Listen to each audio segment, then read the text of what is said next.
Well, good afternoon and welcome to Bayou Bets for Thursday, June the 15th. I'm Zach Ewing along with Jim Derry. This is, I guess, effectively, Jim, our College World Series preview edition, looking at all the odds, all the matchups, and the projections and our picks for what happens to the LSU Tigers in Omaha. I even wore my purple today. I didn't really mean to do that. I just Yeah, realized it this I day. gotta remember not to wear blue with a green screen behind me because it doesn't like it. I had to like fade out my background just to make it so you didn't see through me. I mean, I could have Yeah. been like the ghost runner you like so much in baseball. Oh God, don't even get me It started. would just See, been my face. I was in a good mood, damn it, and then you go and like, Just why are want to we doing start off that? the show just right, get you Yeah. feisty. All right. Well, you know where they won't have a freaking ghost runner in extra innings is in Omaha. They won't be dealing with Can you that. say frickin' on Bayou Bets? I don't know. I can. It's my show. I'm going to say frickin' if I want to, Okay. especially when it comes to the ghost runner. Jerry's here. What's up, Jerry? Um, Hello, Jerry. Happy Jerry's belated birthday. birthday yesterday. Happy birthday, How old we turning, Jerry, are Jerry? you 20? Are you 29 again, like my wife? My wife celebrated the Xth. I can't say what number it is. Anniversary of her 29th birthday, where a leprechaun cast a spell upon her, and she has remained 29 ever since. Her too, huh? That happened to my wife. It must be the It's same leprechaun. amazing. I'm Her gonna guess 39. Jerry's the type of guy who maybe doesn't care. So Well, I'm 39 too. Then okay. Okay, all right. We'll go with it. Jerry's 39. Hey, subscribe to the Bayou Bets YouTube channel if you have not already. I know a lot of you watching right now are on Facebook or on the NOLA.com YouTube channel, but go over there to the Bayou Bets channel. We kind of post some shorts from the shows if you miss it or you can't watch the whole Good thing. stuff. Zoe puts up some of the highlights and some of the shorts, and you can get it in those bite-size nuggets. So check that out. Get a subscription. We're going to be posting content from Omaha up there too. I'm actually headed up tomorrow night. I'll be there Saturday. I won't get there tomorrow's games. Did Jim just freeze with this scratching his chin for everyone, or was that just for me? Am I Because still if so, frozen? that's got to be. You were like this, Oh, just frozen. Yeah, you look not quite Aristotle-esque, but I'm having issues today. My computer is not. I don't know if it's my internet speed or what. Something's going on. all Computer's right. acting weird. I'm got a little lag too. Other stuff we'll talk about today. The U.S. Open is ongoing for golf in L.A. Some low scores out there, a couple of 8 under pars. So we'll talk about that. Also, the NBA offseason has begun. The Nuggets win the NBA title. Rumors swirling around the Pelicans. They did make one move today. The other move that everyone's talking about, I don't think either one of us thinks will actually happen, but we'll talk about it. We'll discuss it. We'll see if anyone disagrees with us.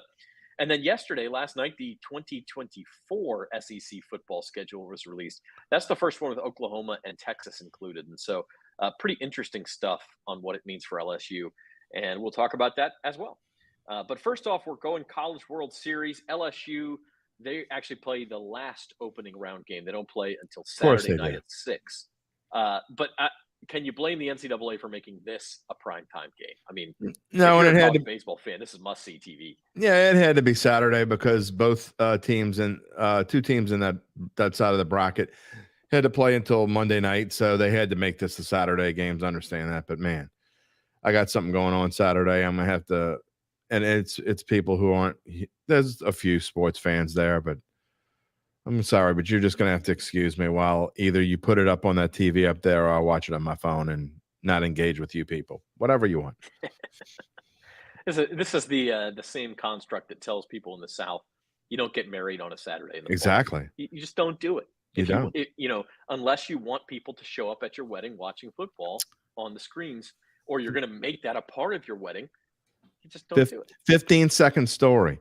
So my best friend gets married way back when in 2002, and going to get married on a Saturday in the fall. He goes, well, I picked a game where it won't matter. It was LSU versus Kentucky. And it was just so Bluegrass happened, Miracle? the Bluegrass Miracle. And Oh, people were calling me on my cell phone, and I told them I would never forgive him for making me miss the Bluegrass Miracle you live. can't, like, a game that doesn't matter, and no disrespect to these schools, but it's LSU McNeese or LSU and Lamar or something. Like, it's an SEC game. Something could happen. I don't care if it's Exactly. Vanderbilt. Like, something could happen. So Exactly. yeah. Anyway, back to baseball.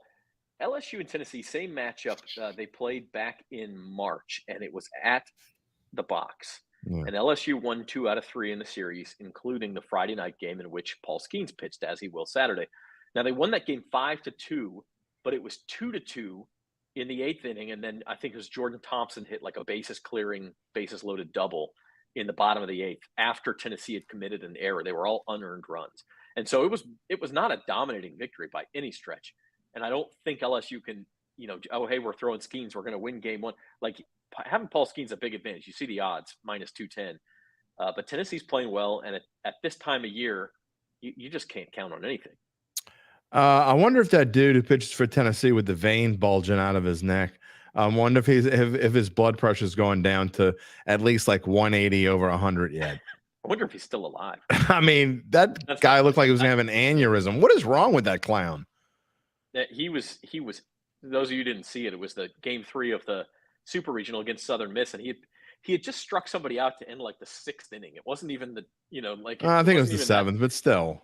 Maybe the 7th. It wasn't even all that late in the game, and he is like making throat slashing gestures, and veins bulging out of his head, and I think his teammates were even staying away from him. Something's wrong with that cat. Like, whoa, buddy, whoa! Exactly. And then, was it you or was it Robert in our production meeting who noted that the next inning his velocity was from like 102 it was Robert. 93.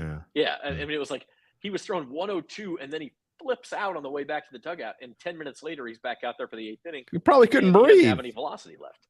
Yeah. I mean, who does that? Can't wait to see what he does in Omaha.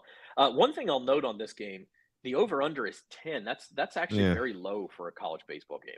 Yeah, and Skeens on the mound, so I think that's about right. Like I said, if it was, I think I said this Monday that if it was 12 or above, that I was jumping on the under. So I don't think you can do that now at 10 in a college baseball game. What's the chances to score? I mean, you could easily get a 5-5 game going into the 9th. I mean, it's probably not going to happen. If I had to bet, I would bet the under, but I'm not going to mess with over under of 10 in college baseball. I'm just not. You don't know what Skeens is going to be like. This is a whole different world, different animal now, as well as he's pitched. When you go to Omaha, and it's a different place you haven't pitched, with the surroundings that he's going to face, and a team that knows him. I don't expect this to be. I certainly don't expect it to be a blowout. You can't bet on LSU at -210. That number's going up. It was -200 when I did the newsletter last night. So if you wanted to bet and you were and you're able to do so with your gut feelings and all that stuff, I mean, Tennessee's the value at +170. I'm not saying I think LSU is going to win, but not enough to make me stay off of Tennessee +170 if I were forced to bet the game, which I'm not, and I won't. But I think I'm just not going to bet against Skeens. But I think that this is a tight game. I'd be surprised if this is a game like they played against Kentucky in game 1 of the Super Regionals. I think it's going to be a tight game throughout. I think it's a fingernail biting kind of game, and I think it's lower scoring, and I think it's 4-2 or so going into the 8th or going into the 9th. If you do like LSU, consider the run line. They're -115 at -1.5, so they have to win by 2. I don't particularly like betting run lines with home teams, and LSU will be the home team in this game, and that's simply because if the game is tied, one less bat, they're gonna one less bat. But let's say the game's tied going into the 9th, they're gonna play for 1 run.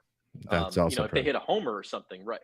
But if let's say they get second and third, nobody out, in a normal inning, you might expect to get 2 runs there, but in the bottom of the 9th, you're just getting 1. So it makes it more difficult. You say that, and one of our daily best bets today is a home team with a run line. So there's a reason for it, though. I'm not crazy about it, but not to say they never hit, certainly, but it's a little bit risky. But if you do like LSU, you'd consider that -1.5 run line. College World Series championship odds, they get going tomorrow.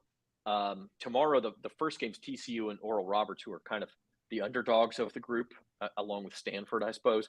Here's your 4 favorites at Caesars. Wake Forest, this number shrunk a little bit too, +235. It was +260 earlier in the week. LSU also has come down a little bit. I think they were +360. And then you see Florida go up and Virginia +380 as late as right after they won game 2 in the Super Regional. Yeah.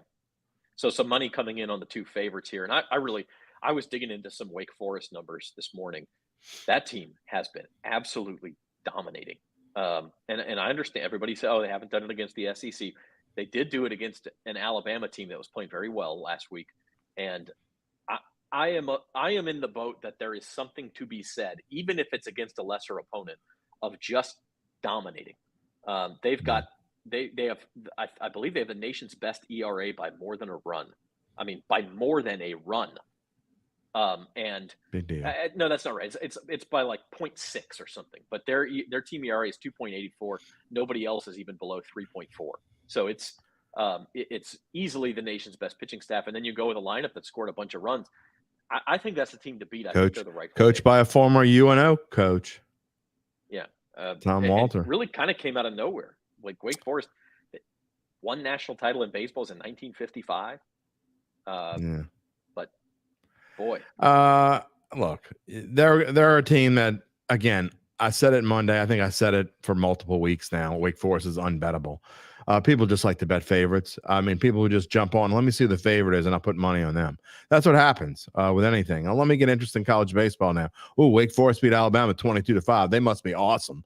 I'll go put money. Oh, you giving me 2-1? Okay, sure. I'll go put money on that. They're unbettable. You can't bet a team like that at plus 235. And frankly, I wouldn't even bet on LSU unless you were just doing it to be a homer and you wanted to have a little something that they won at plus 340. I think you kind of maybe missed the boat when you could have got them even a week ago. I think they were like plus 480 before the Super Regional started. So I like Florida. I think Florida has the easiest road to the championship series.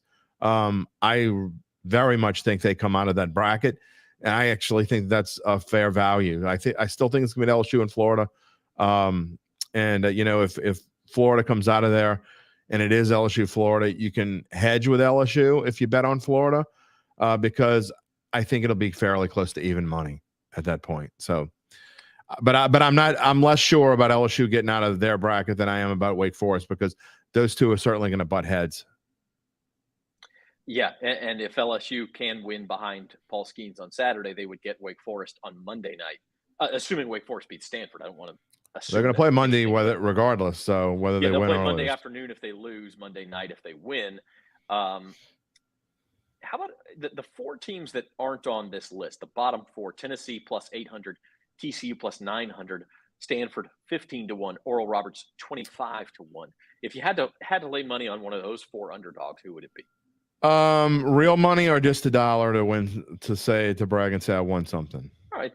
I mean, there's two different viewpoints. Like I said the other day, no biscuit. The other day I said I'm just going to put $1 or $2 on Oral Roberts because I'd like the way they're playing. We talked about them winning 23 out of 24. I think what they did in the Super Regional to blow an 8-0 lead, lose the game 9-8 in Oregon, and still come out and win the last two games was super impressive. So I am going to put $1 or $2 on them. But I think the value on that side, other than if someone's going to beat Florida, I think it's going to be TCU. I like the way they're playing as of late. And I think they're a decent value of plus 900 to make it through and maybe win the thing. But either Wake Forest, LSU, or Tennessee that comes out of this side, I think is going to most likely Wake Forest, LSU, or Tennessee is going to have an upper hand because they're going to have to fight harder. I think that makes a team a little bit better going into a championship series. That's my opinion. Yeah, the team that I'll take in those bottom four is probably TCU, 9-1. I think that, there's 8 teams left. You get them at 9-1. I think they're at least an average team in this field. I like the way they're playing. They do get to open with Oral Roberts, which you could consider an advantage. So, yeah.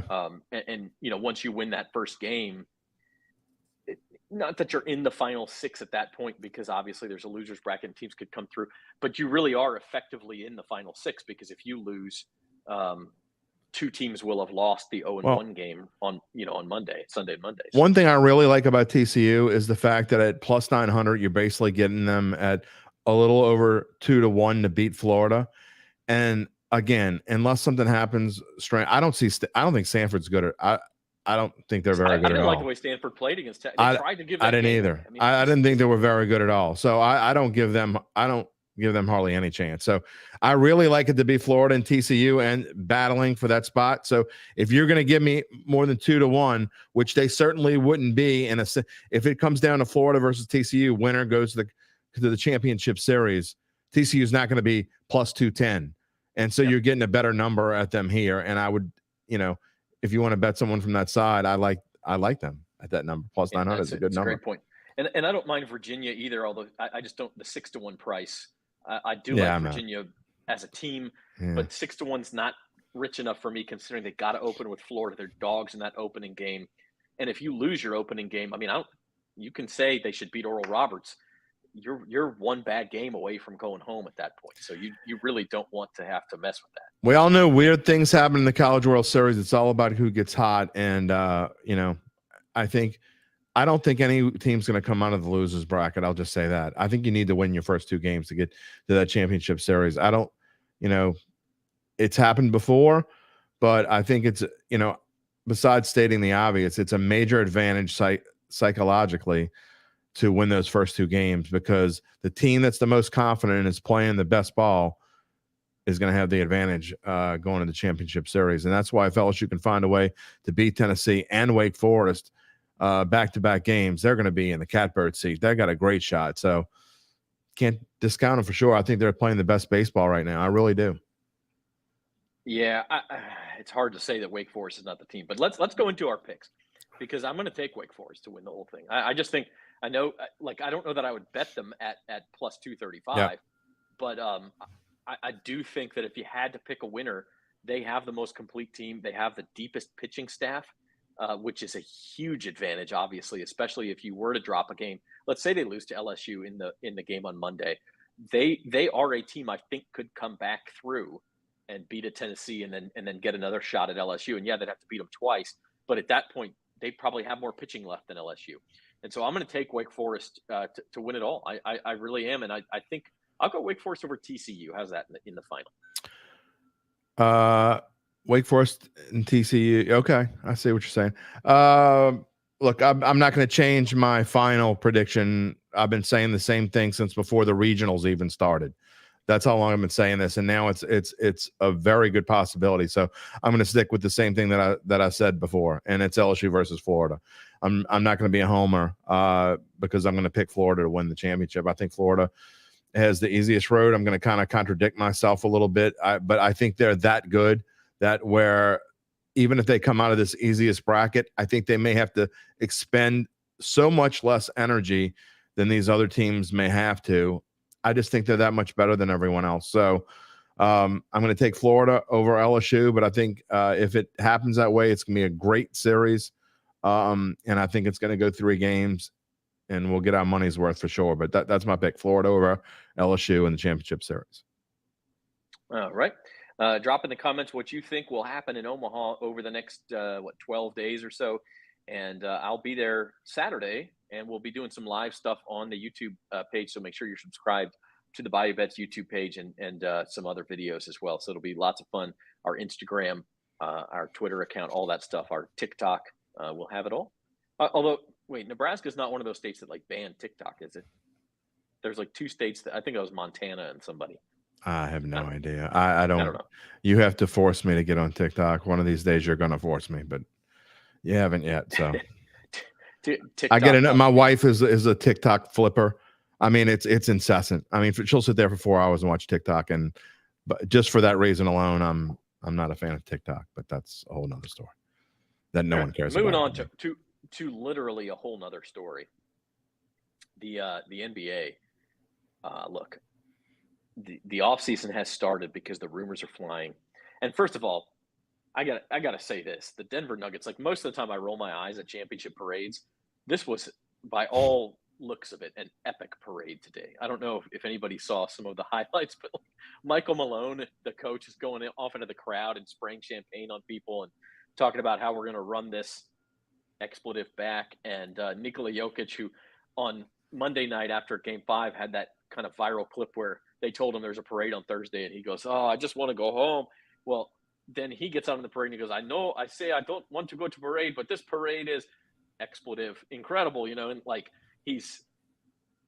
it was fabulous, man. It was seriously.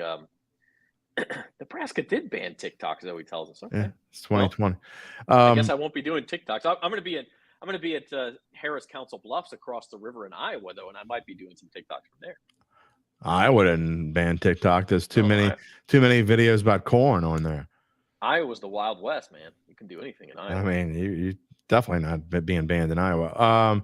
Look, I was wondering when they were going to Colorado, were they actually going to, spray champagne or smoke weed? I mean, it's a valid question, right? Where's the speaking of TikTok, we need the GIF of the girl saying, "Why not both?" Yeah, well, I mean, maybe you could soak your weed in champagne, although it probably wouldn't light very well. Might taste a little weird, but eat it. I don't know. Pour a little weed on your brownie. I don't know. Whatever. What are you talking about? I don't know. I'm off the rail. I'm counting the days to vacation, buddy.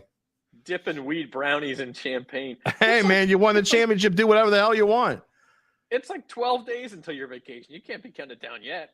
Maybe I'm thinking about but dipping champagne in brownies. I don't know. Whatever. All right. These are next year's odds. Let's talk about that before we get to the Pels, because we got some Zion to talk about. But Nuggets are the favorites for next year. I mean, it sure looks like they're going to have most everybody back. Bruce Brown, I think, is the guy who's has an opt-in year. But he, they're trying to chant his name and stuff at the parade. Like, I don't know that that's a piece that's going to cost you a chance at a title. The question is, what does the Western Conference do around Denver? Because to me, there's no reason you shouldn't pencil them in as the favorites. Yeah, I mean, they got that Kansas kid. He's really good. Twice. He's not better. He's not better than the Mizzou kid they've got, though.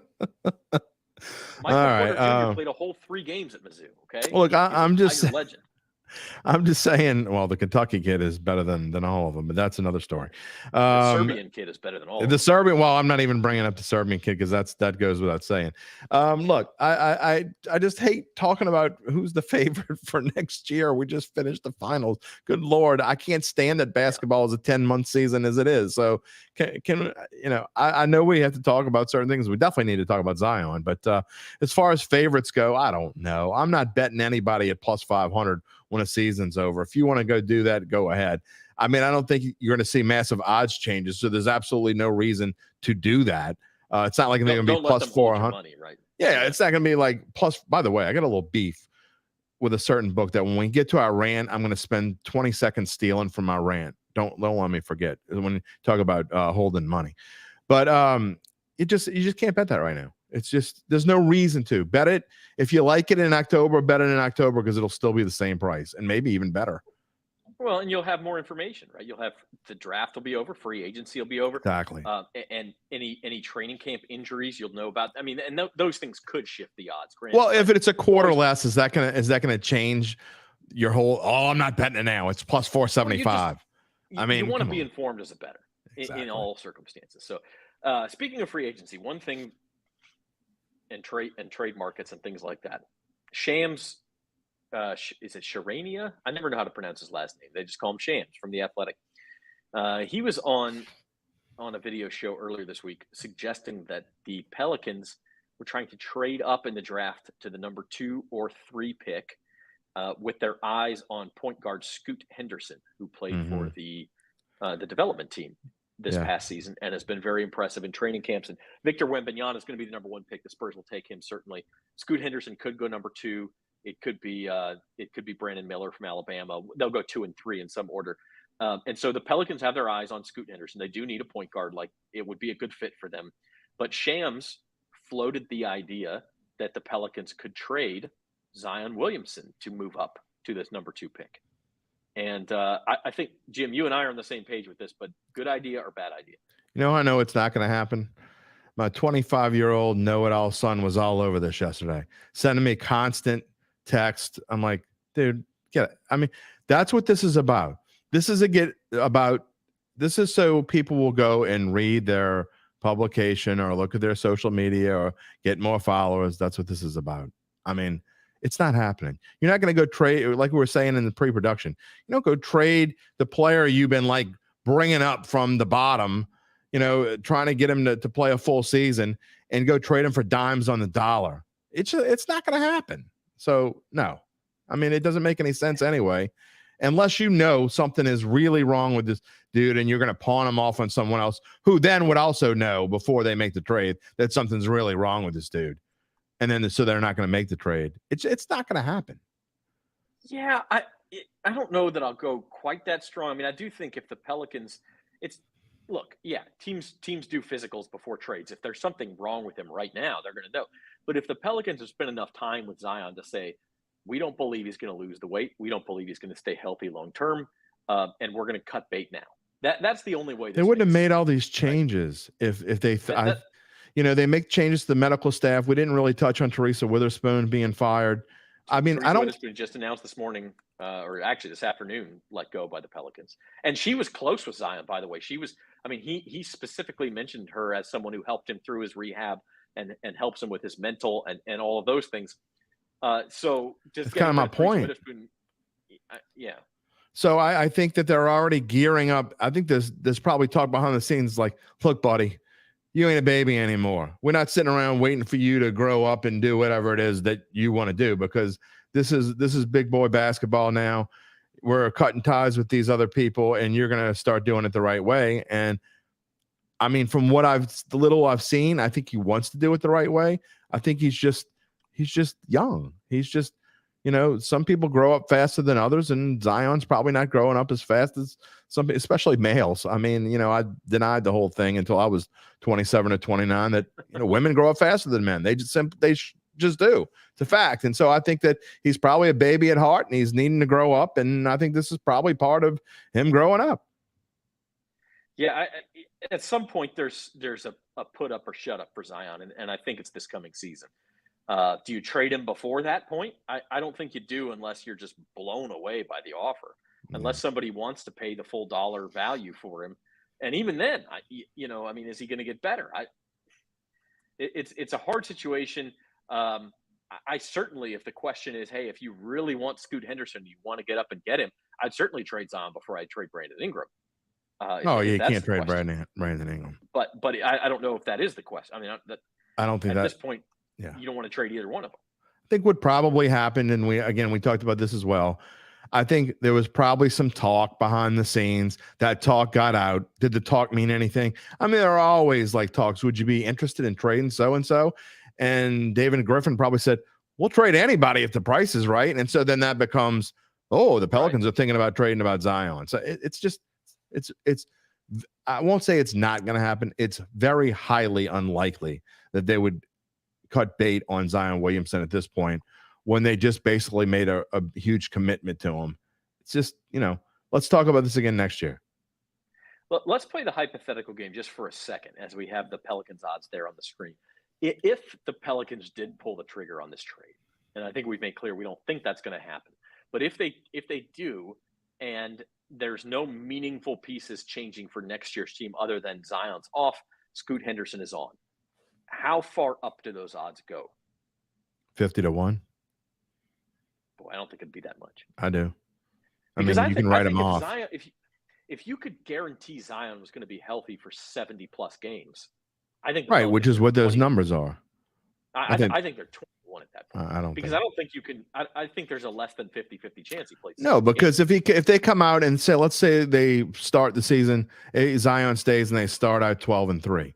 Well, then they're going to 18-1 anyway. And it's no less of a chance that he plays 70 games then than there would be. I mean, look at what happened this year. He went out in January. So, I mean, I don't agree that those numbers are based on. I think those numbers will change drastically. And I don't even mean, you don't even need 15 games, really. If they start out hot out the gate and go like 6-2, then they'll be like 20-1. So, I mean, you can't. I just think without Zion, this team is. Without a healthy Zion, this team has no shot. I don't care who they get. Yeah, okay. I mean, I don't know that I 100% agree with that statement, but I do think their best chance is with Zion. I mean, in the short time he's been on the court, he has shown himself to be a difference maker. I think the problem is like the best ability is availability, right? Like you can't help the club in the tub, and Zion's been in the top or at the buffet. and that's the thing or with someone else somewhere else. I don't know what. Gosh. Anyway, Goodness. If you're making headlines off the court, you're not helping the team. Let's just leave it at that. I don't know what y'all think. I'm talking about like his buddy at the buffet. So he's Get your minds out of the gutter. Stop Shut up, Jim. Stop it. Move on. All right, we're gonna move on. U.S. Open golf. Here's your live odds. This is as of about 2 minutes ago. We got Xander at plus 275. Xander Schauffele and Ricky Fowler had course records today, or not course records, excuse me. They had U.S. Open single round records at the Los Angeles Country Club. Xander at plus 275. You see Fowler plus 550. Scotty Scheffler. There's a 5-shot gap after them, by the way. So it wasn't like this was the John Deere where everybody's going to shoot 7 or 8 under. Those two shot 8 under. The best round of anybody else thus far is 3 under, and Scheffler's one of those. Rory's off to a nice start. He's an afternoon guy. Remember, this is in California. It's only 2:30 there. Lots of golf still to be played, even in this round. Stays light. What are your early? Yeah, what are your early impressions? I said it on Monday's show. I said it in my picks to click. I like Ricky Fowler as the long shot. He was plus 5,500 to start this thing. So go Ricky Fowler. I got a lot of stock in Scheffler and Fowler this week. Those were the two that I really liked. I like the way Ricky Fowler's been playing. I thought his price was way, way, way too low for the way he's been playing. And he knows how to play these, obviously, play these sorts of events because he's been doing them for a long time. So I still think you can't bet on him now, I don't think, at plus 550. That's kind of ridiculous. Nor can you bet on either of the other two.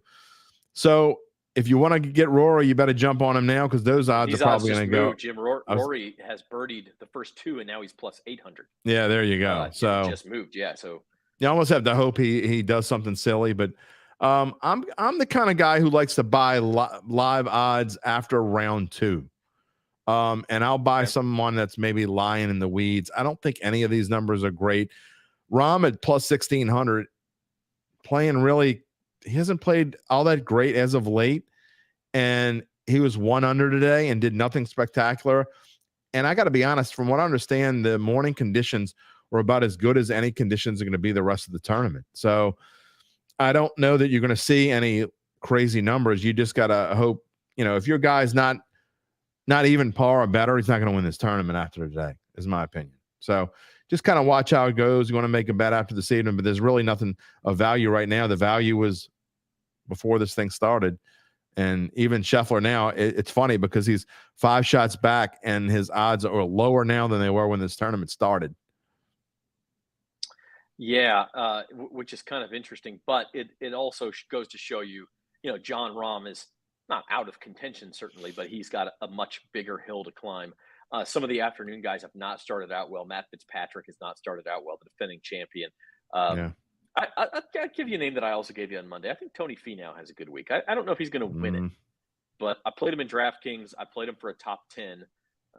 That stinker he put up a few weeks ago really kind of like, I don't know. He was playing so well. He was playing so well for so long. I thought he was due to regress.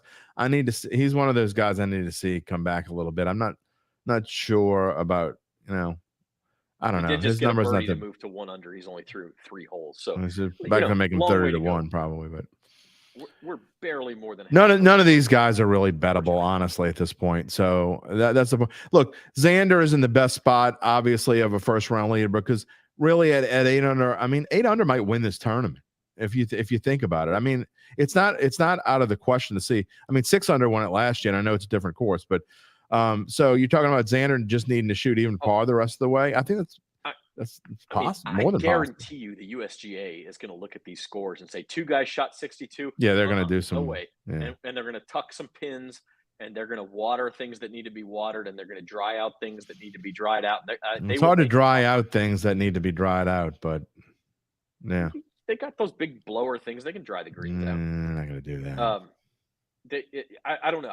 I just think they're going to do whatever they can to make it a little bit tougher. They might move the pins in tough spots tomorrow and move the tees back, which you could see. They already have like a 260-yard par 3 with potential to be 275 yards. So I don't know what else you really want them to do. These two dudes are just shooting well. The average score today coming into when we were going on the show was 72, which is 2 over. So it's not much. That's what you want for a U.S. Open. So you can't. You really want it to be like 3 over. So that it's going to be harder tomorrow, but you don't want it to be too much harder where people are complaining and moaning. I think they do kind of like that. And one they eat champagne brownies. I will say that it looks like it's going to be a great tournament as far as the leaderboard. I mean, you got Xander and Scotty up there. It looks like Rory I think it's going to be a great one in this week. Ricky Fowler's kind of a fan favorite. He doesn't have the pedigree necessarily that those guys do, but he's won big tournaments in the past. So, Ricky Fowler will be fun. Bryson DeChambeau's up there. Day. Max Homa's up there. Yeah, it's got Phil Mickelson is 2 under already. Oh, don't get me started. Names up there. Well, I'm just saying, like, he needs to go jump in a lake, and there's no lake. It will be interesting if he's in the mix on Sunday, like he. I'll change my channel when he goes to shoot. People will watch. Brooks Koepka not off to a great start. That's it, again, very early for these guys, but he's 1 over through 2 holes. Same with Patrick Cantlay. So it's early. I don't know. I think it'll be an interesting tournament. I really like the idea of a stars. Uncle Big Nick always likes to joke because we got a buddy who, like, if somebody starts hot out the gate, he's like all over him and saying, blah. It happened again today. And Uncle Big Nick will say, yep, this tournament's over. Write it up. It's over. And then the next day, Uncle Big Nick's messing with the dude. So it's golf is a weird thing. I mean, how often does the first round leader win? Very rarely. So even in this case, you don't get a lot of wire to wires. The next time that there's a major and the sports books offer a bunch of prop bets, go find one for wire to wire winner. It'll be like 25 to 1. It might be higher. I mean, it just doesn't happen. No. Yeah, and 25 to 1 would be bad value, by the way, on that. Now, this is a tournament. If you got it from a sports book, I mean, no offense to our partners and our friends, but it's probably a bad value. I mean, they're in the for-profit business, and exactly. I will say, when it does happen, it's because of this. It's because a really good golfer like Xander Schauffele goes out and has a great first round, and then nobody can catch it. That's the only time you see a wire-to-wire winner. And so Mabel's spending her Social Security money on Xander Schauffele right now as we speak. I don't want to bet him at 275, but I did get him at 21 plus 2100. And then I bet him live at plus 800 after he started out well. So I put a little more on him. And now he's plus 275. I'm not rooting against you as we move on. I know it's time to move on, but I'm not rooting against you. But whenever I don't have a piece of anyone that's leading on day after day one, I usually like it because, again, wire to wire just ain't going to happen. But it's hard to, especially at a U.S. Open where they will change the conditions, they will change the pin location. Oh, certainly. But Xander looked very good today. He was first in the field strokes gained approach. He was third in the field strokes gained putting. I mean, he was all over the place. He was. If Scotty putts like he putted today, except on 18 when he missed a little 2-footer at the end there, if he putts like he putts today, he is going to shoot 3 under every day, and he is going to finish 10 or 12 under. And I don't know that anyone else can be able to catch him. So as you go forward, Scotty actually was fairly pedestrian tee to green today, which he's been by far the best player in the world all year. He lost strokes against the field in short game, but he was 6th in the field thus far in strokes gained putting. So you're right. If he putts like that, he's going to win this thing. Lights out. He is. Yeah. Finally, our last topic of the day: the 2024 SEC schedule was released last night, and here's LSU's opponents. This is just a one-off. It's an 8-game schedule. It's kind of interesting because there's not going to be divisions for the first time in a long time in the SEC next year, but they're not to their permanent schedule rotation with Texas and Oklahoma, which they expect to be finalized by the 2025 season. So this is just kind of a one-off year. Very interesting the way they shape things up. I think they try to make it even. They throw LSU a bone with a Vandy home game. You're going to be a big favorite in that game. The road games don't look too bad, at least certainly not worse than usual. And you get Oklahoma and Alabama at home. It's an interesting schedule. It is an interesting schedule, but again, we don't know what's going to happen when they all, get together and Oklahoma and Texas get the vote. We'll see, but I'm not for the 3 permanent opponents. I just don't like that. I don't think it's fair. Again, I get that some people would be upset. Auburn, we talked about a pre-production. I don't think Auburn would be upset if they got Alabama all the time because they want to play that game. It's going to make them money. They want that rivalry, but some other teams may get hosed. If Georgia probably gets Florida, LSU probably gets Texas A&M. You go down the line, Oklahoma would probably get Texas. And meanwhile, Tennessee gets Vanderbilt. Correct. How is that fair for exactly? The other contenders? I mean, that's like a free win. So it's just, I hope that they look at this from a fair point of view, and I just don't think that they're probably not going to do this, but I would rather just see a completely rotating schedule. There are 16 teams in the league, and I would rather just see, if you're going to play 9 opponents, you just play 9, and you get 2 or 3 teams that you play twice in a row, but it's going to rotate, and you're going to get. And I get that that Alabama then wouldn't play the Auburn, Alabama Auburn Egg Bowl. I understand that, but it's easy to do. Put it that way. It's easy to do. Anyway, we'll see. And it's impossible to do because it's not impossible to do. They will not get rid of the Iron Bowl. They will not get rid of the Egg Bowl. They're not going to do that. People would ride. I remember for years and years and years and years when I was growing up, they will never do it. LSU will always play Tulane in that last game of the year. It will never change, ever change. And then they made it so they played them early in the year. Okay, well, they'll never not play Tulane. And a few years later, Skip said, "You know what? We're not playing Tulane anymore. It's a waste of our time." So I think Alabama Auburn's different, man. Okay. I just you probably gave away your answer, but I was going to ask you, as an LSU alumnus, how does it make you feel that this is the only time in 100 years, except for 1 year during World War II, when Mississippi State didn't have a team? This is the first time in 100 years LSU is not playing Mississippi State in football. Does that bother you? Not one iota.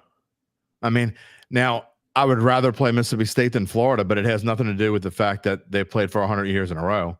Just that I'd rather play Mississippi State than Florida. I mean, I'd rather play Mississippi State than Alabama. Again, doesn't have anything to do with the fact that they played Mississippi State 100 years in a row. So no, I don't care if they played somebody 138 years in a row. I mean, it didn't bother me when they cut Tulane out of the schedule. I mean, it was a waste of time. Well, Tulane was no longer I mean, that to me, that's a different story. They were no longer on LSU's level. Well, they weren't LSU's level in 82 either, and Tulane beat the hell out of them. I mean, and they beat them, I think, again a couple of years later, when LSU was going to the Orange Bowl and Tulane was like 3-8. So, I mean, just can't never say never. But no, it doesn't bother me to answer your question.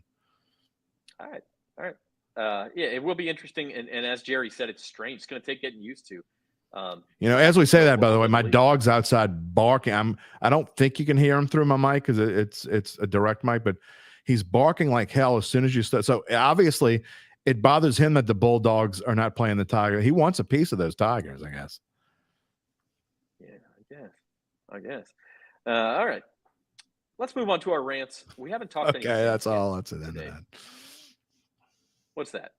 No, you were ready to move on. You didn't want any more dog talk. I mean, I can't hear your dog, so if you want to keep telling us what you want to give him the mic? No, I'd rather see tripod on the mic. Can we do that?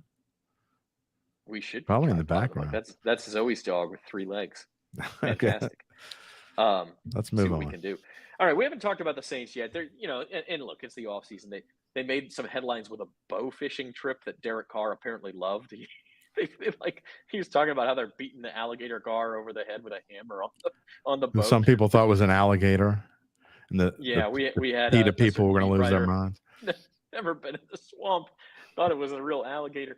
But the other headline right now at the Saints is, the NFL needs somebody on Hard Knocks, the HBO show that goes inside training camp with one team.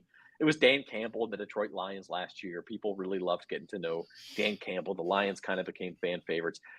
This year, there's certain criteria that the NFL says, okay, well, if you have made the playoffs in the last 2 years, you're not going to be on Hard Knocks, because they want a team that's trying to build up to it. It's sort of the storyline part of it. You can't have a team that has a first-year head coach because it's just too distracting as new head coach comes in. You can't, there's certain criteria. And so as it comes out, there's only like 4 teams that actually meet all of the criteria for Hard Knocks. And it's the Saints are one of them. The other 3 are the Jets, the Commanders, and I'm missing one. But as it turns out, none of them want it. Right. There's headline like the Bears. That's why it's been so late. The Bears, that's right. there's usually an announcement in March or April about who's going to be on Hard Knocks in the preseason, and we haven't had one this year simply because nobody wants it, and the NFL is trying to decide. Now, the NFL does have the ability to force a team's hand, and so they could come to the Saints and say, sorry, we know you don't want this, but HBO's coming in, they're going to do Hard Knocks. And if that happens, I actually think the Saints, who have all said to a man, we don't want these cameras in here, it's a distraction, blah, blah, blah, blah, blah. I actually think it's going to be just fine if that happens. I think they're an interesting team. I think they're a veteran team that knows how to handle this sort of thing. And frankly, I think the nation would kind of get to know a team that's probably pretty likable. So if the Saints do get forced to be on Hard Knocks, I have no problem with it at all. I don't think the Saints should worry. I don't think their fans should worry. Wouldn't bother me at all. I do think that if the NFL does end up forcing a team to do it, it'll be the Jets, because imagine the storylines that you could have with the New York Jets and Aaron Rodgers. But if it's the Saints, Jim, I'm just not worried about it. I like how you've changed the wording of your rant from what it was in pre-production. You didn't have the force to be part in pre-production on the sheet. After I gave you what my response to, because my response let me. My response is was always part of my thought. I knew they didn't want to. They don't. No, it's not just that they don't want to. They won't. I don't think they should worry. They will absolutely have to be forced to do it. And even then, here's why I don't think it's going to happen. First off, because they're going to pick the team, and I don't think the NFL really cares which team it is. You talk about the story. The NFL doesn't care about the storyline. HBO does, but the NFL doesn't care about the storyline. So here's who I think they're going to pick. They're going to pick the team that puts up the least resistance, even if none of them want to. One of them's going to put up lesser resistance than another team. And I guarantee you, of those four teams, the Saints are going to put up the most resistance to it. They don't want to do it. They'll have to be kick, dragging, and screaming. You won't get anything from them. They'll find ways to shut you out of certain things. It's going to be a nightmare for HBO if they make HBO, if they force the Saints to do this. I'm telling you right now, it's not going to happen. So, but that being said, should they worry? I don't think they're worried. They just don't want to do it. They just don't want to do it. They're going to get away from them. So I think it's going to be a Commanders or a Bears. I've been saying for a few weeks now, I thought it would be the Bears. It makes the most sense to me. You get to Justin Fields. You can follow around Justin Fields like a lost puppy. He'll probably eat it up. Then next year the Bears will be everyone's darling. And sorry, Zoe, they'll suck then too. Just like Detroit's going to suck this year. I mean, it's so what? Dov Kleinman, who covers the NFL and has for a long time, he actually broke this morning that NFL Films has reached out to the Lions to do a second straight year because everyone else doesn't want to so much. I could see that. I guess my thought is, and the Lions would be interesting. So he's going to stick tripod on me now. But I don't. Like, I just don't see why there is such consternation. Oh, we don't want to do it. We don't. Okay, you don't want to do it. That's fine. But if they come back and say, hey, you got to do it, it's not that big of a deal. Well, here's the thing. If you have other teams that want to do it just because they don't face the criteria, and the four teams that are under the criteria don't want to do it, why don't you just give it to someone who wants to do it? I guess from my point of view, I guess I'd like to see the Saints on it because it'd give us things to talk about, even though I don't subscribe to HBO. I guess I would have to subscribe then. We got rid of it when Game of Thrones ended. But, if you want to put them on, I'll subscribe and watch it. They're just not going to want to do it. Put somebody on that wants to do it. That's not that hard. Yeah, I guess. But if there isn't a team that wants to do it, I just don't get the resistance. I think it'd be fun. People get to know you.